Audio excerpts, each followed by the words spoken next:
ভাই রে ভাই, আজকে একটা মজার গল্প শোনাই। গল্পটা মনোযোগ দিয়ে না শুনলেও কান দিয়ে শুনতে পারেন, কোনো সমস্যা নাই।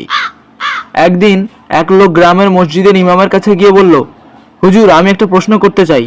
ইমাম সাহেব বললেন, জি বলুন। লোকটি তখন বলল, আমার বাসার গরুটা খুব অলস, ও কিছুতেই হাল চাষ করতে চায় না।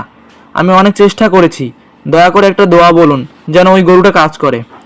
ইমাম সাহেব বললেন, হ্যাঁ অবশ্যই, তুমি গরুটাকে আয়াতুল কুরসি পরে ফু দাও, ইনশাআল্লাহ কাজ করবে।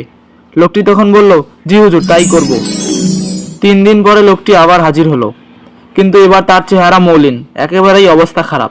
ইমাম সাহেব বললেন, কি হলো, গরুটি কাজ করছে না? লোকটি বলল, হ্যাঁ হুজুর, করছে, তবে এবার আর থামছে না। হাল টানতে টানতে পাশের গ্রামের জমিও চাষ করে ফেলছে।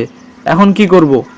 ইমাম কিছুক্ষণ চুপ করে বসে থাকলেন, তারপর কিছু ভেবে উত্তর দিলেন, তুমি এবার গরুকে নিল্লাহি ও ইন্না ইলাইহি রাজিউন পরে ফু দাও, দেখবে গরু এবার থেমে যাবে।